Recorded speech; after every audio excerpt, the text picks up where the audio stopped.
ऊपर वाले, आखिर तो किस जन्म का बदला ले रहा है मुझसे। मेरा और मेरे बेटे का क्या कसूर है। बबली कबूतरी अपने बेटे बबलू को लिए तेज बारिश में उड़ रही थी। उसके पति कबूतर ने उसे धोखा देकर दूसरी शादी कर ली थी और बबली कबूतरी को उसके बेटे के साथ तेज बारिश में घर से बाहर निकाल दिया था। बेचारी कबूतरी पर तो दुखों का पहाड़ टूट पड़ा था। उसे कुछ भी समझ में नहीं आ रहा था। तभी उसे एक पेड़ पर घर दिखाई देता है। लगता है इस घर में कोई भी नहीं रहता, आज रात यहीं रह लेती हूँ। कबूतरी उस घर में जाती है और अपने बेटे को घोंसले में बिठाती है।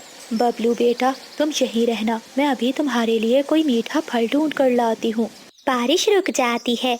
कबूतरी अपने घर से निकलती है। उसे एक पेड़ पर फल दिखाई देता है। जैसे ही वो फल तोड़ने लगती है, तभी एक चील पीछे से कबूतरी पर हमला करती है। छोड़ दो चील, मुझे छोड़ दो। मेरा बेटा अकेला है, वो मर जाएगा। लेकिन चील कबूतरी पर दया नहीं करती और वो उसे मारकर खा जाती है। कोमल चिड़िया भोजन ढूंढकर अपने घर आती है। तभी उसे अपने घर में से बच्चे के रोने की आवाज सुनाई देती है। अरे ये क्या, मेरे घर में बच्चे के रोने की आवाज? ऐसा कहते हुए कोमल चिड़िया घर के अंदर जाती है। वो देखती है घोंसले में एक कबूतर का बच्चा बैठा हुआ है। बबलू बहुत छोटा था, वो अभी बोल नहीं सकता था, वो रो रहा था। चिड़िया उसे चुप कराने की कोशिश करती है। तभी वो देखती है कबूतर की आंखों से गिरने वाले आंसू सोने के मोती बन रहे थे। ये देखकर चिड़िया हैरान होती है। ए ऊपर वाले, ये कैसे हो सकता है? इस बच्चे की आंखों से गिरने वाले आंसू सोने के मोती बन रहे हैं। लगता है ये कोई अनाथ और जादुई बच्चा है। ए ऊपर वाले, तूने आज मेरी सुन ली। आज इस बच्चे को मेरी झोली में डालकर मेरे सभी दुखों को दूर कर दिया। ऐसा कहते हुए कोमल चिड़िया ऊपर वाले का धन्यवाद करती है। अगले दिन कोमल चिड़िया उन सोने के मोती को बेचकर अपने लिए एक नया घर खरीदती है। चिड़िया अब उस बच्चे की वजह से बहुत अमीर हो जाती है। एक दिन चिंकी तोती चिड़िया के दरवाजे पर आती है। चिड़िया बहन, दरवाजा खोलो। चिड़िया दरवाजा खोलती है। क्या हुआ तोती बहन, इतनी सुबह सुबह? चिड़िया बहन, क्या बताऊं, बुलबुल बहुत बीमार है। अगर वैद्य से उसका इलाज ना करवाया तो उसकी जान भी जा सकती है, लेकिन हमारे पास इलाज के लिए पैसे नहीं है। तोती के इतना कहते ही अंदर से बच्चे के रोने की आवाज आती है।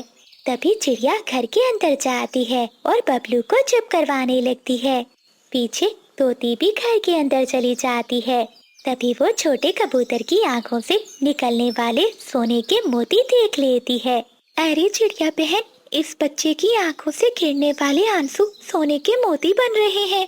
क्या ये कोई जादुई बच्चा है? हाँ चिंकी बहन, ये बच्चा जादुई है। जब भी कोई परेशानी में होता है तो ये रोने लगता है और इसके गिरने वाले आंसू सोने के मोती बन जाते हैं। तुम ये सोने के मोती अपने पास रखो, अगर तुम्हें और जरूरत पड़ जाए तो आकर ले जाना। फिर तोती वो मोती लेकर चली जाती है, जिसके बाद जंगल के सभी पक्षियों को उस नन्हे कबूतर का पता चल जाता है। बादल जी, अगर उस छोटे कबूतर को हम अपने पास रखें तो वो बच्चा हमें माला माल कर देगा। हाँ बिजली, हमें कुछ ना कुछ तो करना ही होगा। ये सोचकर वो कभी चिड़िया के घर जाते हैं। देखो चिड़िया बहन, इस छोटे कबूतर के माता पिता मेरे घर में इंतजार कर रहे हैं। तुम मुझे ये बच्चा दे दो ताकि मैं इसे इसके माता पिता को दे सकूं। इस बच्चे की माँ मैं हूँ, ये मेरा बच्चा है, मेरे अलावा कोई भी इसका नहीं है। बादल जी, ये ऐसे नहीं मानेगी, इसे सबक सिखाना ही होगा। बिजली कभी एक लाठी उठाती है और चिड़िया को मारने लगती है। देखो कभी, मेरे बच्चे को छोड़ दो, इसे मत लेकर जाओ, ये बच्चा बस मेरा है। चिड़िया को ऐसे रोता देखकर कबूतर का नन्हा बच्चा भी रोने लगता है। तभी उसकी आंख से सोने के मोती गिरने लगते हैं, जिसे देखकर वो कभी चिड़िया को मारना बंद कर देती है और सोने के मोती उठाने लगती है। बिजली, ये तुम क्या कर रही हो? कुछ सोने के मोती मुझे भी दो। ऐसे वो पति पत्नी मोती इकट्ठे कर रहे होते हैं। तभी मौके का फायदा उठाकर चिड़िया लाठी उठा लेती है। रुको अब तुम दोनों, तुम्हारी हिम्मत कैसे हुई मेरे बच्चे को लेकर जाने की? ऐसा कहते हुए चिड़िया लाठी से उन कपों को खूब मारती है और उन्हें मार मार कर वहाँ से भगा देती है। बबलू बेटा, मुझे माफ कर दो, मैं तुम तक कोई भी दुख नहीं पहुँचने दूंगी। कोमल चिड़िया उस छोटे बच्चे को प्यार कर ही रही होती है, इतने में वहाँ बबली कबूतरी की आत्मा आ जाती है। चिड़िया बहन, तुम बहुत अच्छी हो। तुमने मेरे बेटे के दर्द को समझा और उसे अपने बेटे की तरह पाला। फिर बबली कबूतरी सारी बात चिड़िया को बताती है। कबूतरी बहन, आपके साथ बहुत बुरा हुआ। ये बच्चा अब केवल आपका नहीं, मेरा भी है। आपने इसे जन्म दिया है तो मैंने इसे पाला है। मुझे इसकी शक्तियों से कोई लालच नहीं है। क्या तुम मेरे बच्चे को एक साधारण बच्चा बना सकती हो? चिड़िया की बात सुनकर बबली कबूतरी अपने बेटे को एक साधारण बच्चा बना देती है। कोमल चिड़िया अब अपने बच्चे के साथ बहुत खुश रहने लगती है। प्यारे दोस्तों, कहानी को लाइक करना, चैनल को सब्सक्राइब करना और अपने दोस्तों के साथ शेयर करना मत भूलिएगा। आपका धन्यवाद। कॉफी बहन, मैं तुमसे सच छुपाना नहीं चाहता। तुम्हारे बेटे को बहुत बड़ी बीमारी है। अगर इसे बचाना है तो इसका बहुत महंगा इलाज होगा। उल्लू वैद जी, आप मेरे जुगनू का इलाज शुरू करें। मैं जैसे भी करके पैसे इकट्ठे कर लूंगी। ठीक है कॉफी बहन, तुम जाओ, मैं तुम्हारे बेटे का इलाज शुरू करता हूँ। बिजली कवि बहुत बहादुर कवि थी। वो किसी भी मुसीबत का डट कर सामना करती थी। बिजली कवि अपने पड़ोस में रहने वाले कबूतर चाचा के पास जाती है। कबूतर चाचा, मेरा बेटा बहुत बीमार है। मुझे उसके इलाज के लिए पैसे चाहिए। आप मेरी मदद कर दो। कॉफी बहन, तुम तो जानती हो हम गरीब पक्षी हैं। हमारे पास तो खाने के लिए कभी दाना होता है और कभी नहीं। कोमल चिड़िया जंगल की सबसे अमीर चिड़िया है। तुम चिड़िया के पास जाओ, हो सकता है वो तुम्हारी मदद करे। बिजली कवि कबूतर की बात सुनकर जल्दी से कोमल चिड़िया के घर जाती है। कोमल चिड़िया बिजली कवि की बात ध्यान से सुनती है। कवि बहन, चुप कर जाइए। जो मुझसे हो सका वो मैं जरूर करूँगी। चिड़िया बहन, मेरे बेटे को बचा लो। मैं तुम्हारा उधार चुका दूंगी। उसकी जरूरत नहीं है कवि बहन, आप मुझसे पैसे ले जाएं, लेकिन मेरे साथ मेरे खेत के काम में मदद करवाना। चिड़िया बहन, मैं आपका काम दिल लगाकर करूंगी। देखना, आपका मुनाफा दोगुना हो जाएगा। फिर कोमल चिड़िया बिजली कवि को पैसे दे देती है। कवि वो पैसे लेकर उल्लू वैद के पास चली जाती है। 1 महीने तक जुगनू कवि का इलाज होता है, जिसके बाद वो ठीक हो जाता है। कॉफी बहन, आपका बेटा अब बिल्कुल ठीक है। आप इसे घर ले जाएं। ये सुनकर बिजली कवि बहुत खुश होती है। उल्लू वैद जी, मेरे पास शब्द नहीं है। मैं कैसे आपका धन्यवाद करूं। फिर बिजली कवि अपने बेटे को साथ लेकर घर चली जाती है। मम्मा, आपने मेरे इलाज के लिए पैसे कहाँ से लिए थे? जुगनू बेटा, तुम्हारे इलाज के लिए मैंने पैसे चिड़िया से लिए थे। अब मैं चिड़िया के खेत में काम करूंगी। मम्मा, आप चिंता नहीं करें, अब मैं भी ठीक हो गया हूँ। हम दोनों मिलकर चिड़िया के खेत में काम करेंगे और उनका उधार चुका देंगे।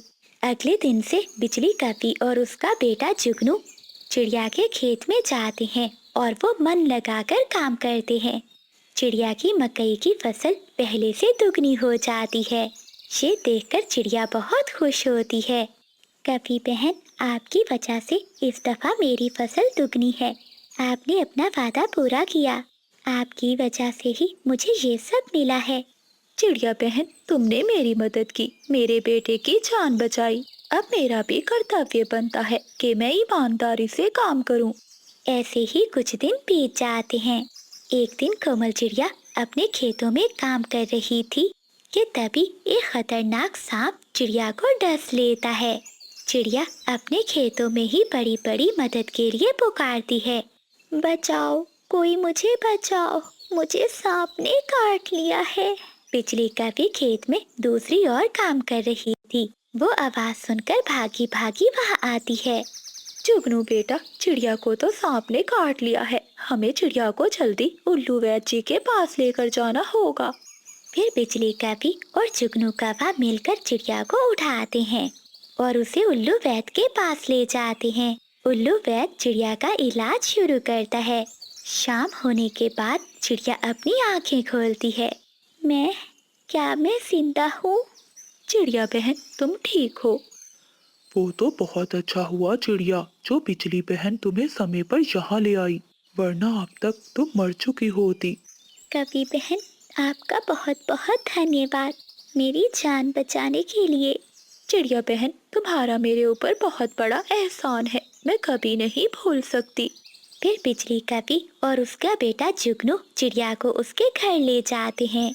चिड़िया बहन, अब तुम्हें चिंता करने की कोई जरूरत नहीं, तुम्हारे खेत के काम सारे मैं ही कर लूंगी। बस अब तुम कुछ दिन आराम करो। फिर बिजली कवि चिड़िया के सारे काम करती है। वो मकई की फसल काटती है और उसे मंडी में ले जाती है। मकई की फसल बेचकर बहुत मुनाफा होता है। बिजली कवि वो सारे पैसे लेकर चिड़िया के पास जाती है। चिड़िया बहन, ये रहे आपके पैसे, मैंने आपकी फसल मंडी में बेच दी है। कवि बहन, इन पैसों में से आधे पैसे आप रख लें और आधे मैं रख लूंगी। अगर ऐसे ही हम दोनों मिलकर एक दूसरे की मदद करते रहे तो हमेशा खुश रहेंगे। उस दिन से कोमल चिड़िया और बिजली कवि मिलकर काम करती हैं और वो सुख दुख में एक दूसरे का ख्याल रखती हैं। प्यारे दोस्तों, इस कहानी को लाइक, चैनल को सब्सक्राइब और अपने दोस्तों के साथ शेयर करना मत भूलिएगा। आपका धन्यवाद। जंगल में बंटी नाम का चिड़ा ठेले पर केले बेचा करता था।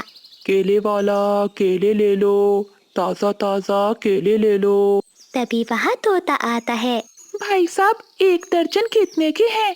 तोते, एक दर्जन 10 रुपए के हैं, ताजा केले हैं, तुम ले जाओ इन्हें। ठीक है भैया, एक दर्जन दे दो। बंटी चिड़ा सारा दिन जंगल में केले बेचता है, लेकिन ज्यादा मेहनत करने पर भी वो ज्यादा नहीं कमा पाता।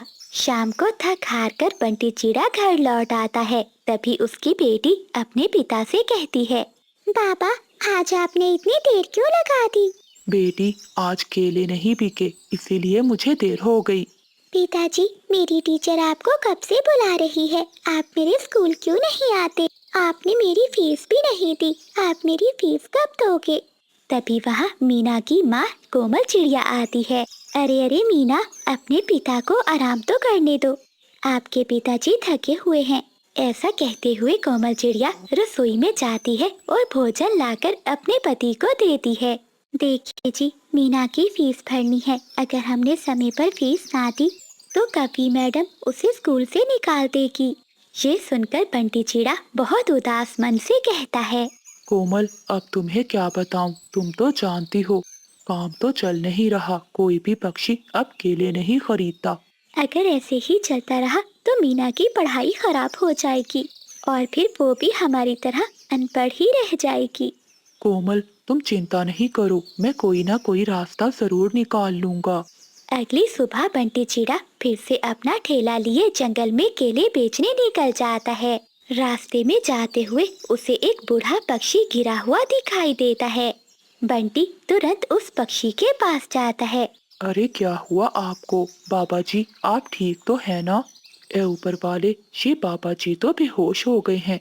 तभी बूढ़ा पक्षी बेहोशी की हालत में कहता है, पानी, पानी, कोई मुझे पानी पिलाओ, मेरा गला सूख रहा है, कोई मेरी मदद करो। बंटी चिड़ा तुरंत वहाँ से पास के तालाब में जाता है और पानी भरकर लाता है।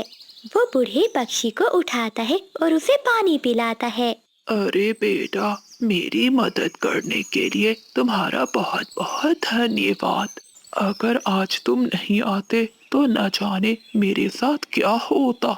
लेकिन बाबा जी, आप इतने घने जंगल में अकेले क्या कर रहे हैं? क्या बताऊं बेटा, मेरी तो किस्मत ही खराब है। मेरा एक ही बेटा था और उसने मुझे घर से निकाल दिया। अब मेरा इस जंगल में कोई भी सहारा नहीं है। बुढ़ापे में अब ना तो कोई घर है और ना ही कोई ठिकाना। बाबा जी, मैं अपनी पत्नी कोमल और अपनी छोटी बेटी के साथ रहता हूँ। मेरा भी उनके सिवा कोई नहीं है। अगर आप चाहें तो आप मेरे साथ रह सकते हैं। आप मेरे पिता के समान हैं। बेटा, तुम सच में बहुत भले पक्षी हो। वरना इस जंगल में कोई पक्षी भी दूसरे पक्षी की मदद नहीं करता।